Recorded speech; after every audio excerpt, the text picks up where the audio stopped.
त्यसलाई ढाउनु पर्दैन, पछि बिहामा ढाउनु। Hello guys, welcome back to my new blog. आजको भ्लगमा चाहिँ तपाईँहरूलाई धेरै धेरै स्वागत छ। दिदीबहिनी तथा दाजुभाइ, आमा बुवा लगायतलाई सम्पूर्णलाई मेरो भ्लगमा धेरै धेरै स्वागत छ। यति भन्दै आजको भ्लगलाई सुरु गरौँ। आज छु म धनकुटाको छिन्ताङ भन्ने ठाउँमा। मलाई चाहिँ यो ठाउँ एकदमै बवाल लाग्यो। तपाईँहरूलाई कस्तो लाग्छ तपाईँहरूको ठाउँ? अब म जान्छु बिहे घर।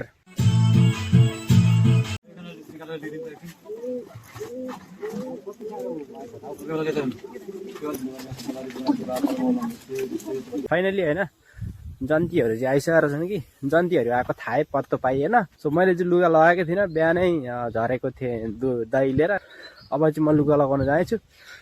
यहाँ दुईटा बुलेरोमा आएको रहेछन् जन्तीहरू। यहाँको भ्यू चाहिँ एकदमै बवाल छ है, एज यु क्यान सी।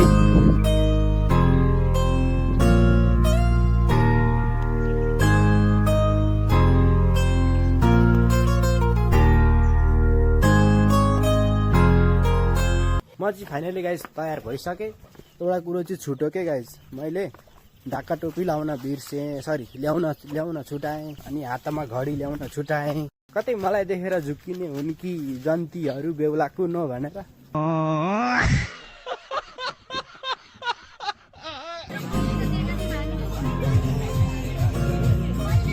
जुत्ता छुन हुँदैन, लुकाउन मात्रै हुन्छ।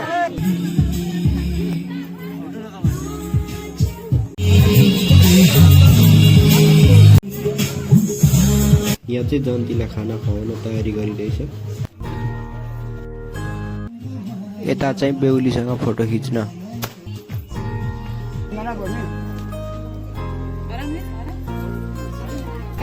बहादुर कार्कीले ठुलो छ भन्ने बिहा गरेको थिएँ। मेरो बहिनीले कहिले पानी हाल्छ?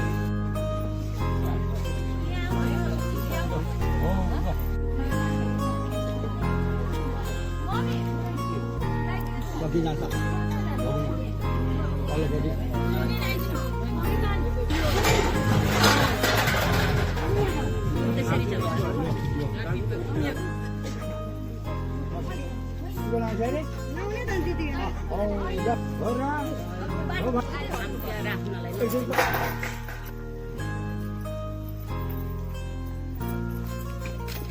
त्यसलाई ढाउनु पर्दैन, पछि बिहामा ढाउनु हो।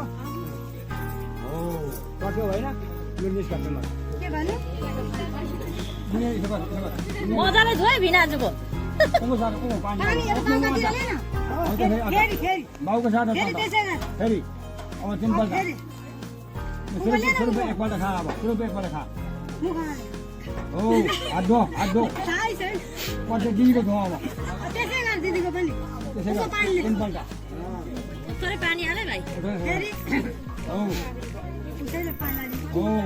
भाइ आफै ला सिक्नुपर्छ। पाउ बुझ, यसले पाउ बुझ्यो खुट्टामा बैठन। हो बस यसले टिको ला। धेरै होइन, नछोपा अलिअलि हात लगायो न, जमिन घरकै छ। हेर्न कविता हेर त्यहाँ।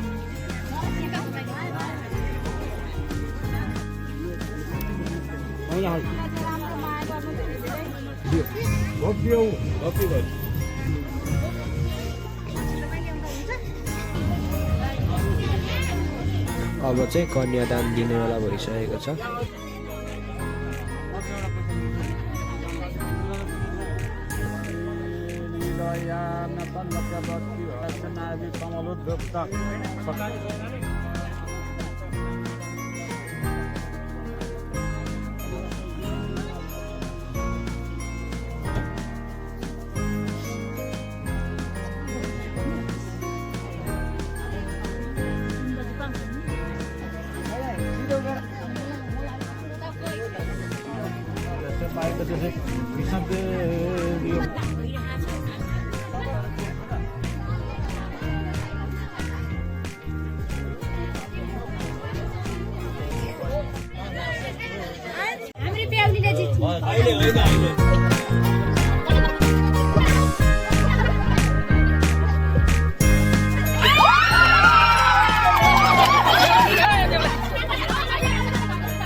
अब चाहिँ बिदावरी टिको लगाइदिएछ।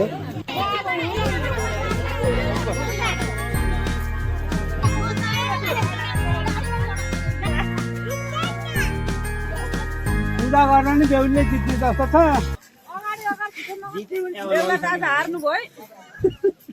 जतिखेर नि खालि हार्ने बानी छ बेहुलाको। त्यही त जितेको भए के हुने हो, हार्दै त यस्तो छ। अब एकचोटि घुम्ल्याउन त बा, अब के भयो र जेलमा।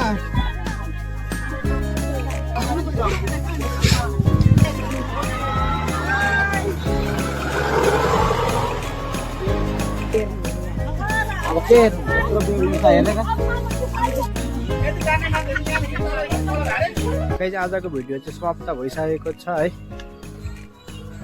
जन्तीले बेहुली लगिसके, अथवा बेहुलाले बेहुली लगिसके। सो बबाल रमाइलो भयो। के कस्तो लाग्यो भिडियोमा, के दाल मसला चिनी भेट्नु भयो कमेन्ट बक्समा भन्नु पर्यो है गाइस। यति भन्दै मेरो चाहिँ आजको भिडियो चाहिँ यहीँ सकिन्छ, समाप्त हुन्छ। ल आउनु आउनु बिस्तारै बिस्तारै आउनु, लडिन्छ नि फेरि। कहाँको बिरपखा? ए ल ठिक छ एकदम, एकदम राम्रो आएको छ।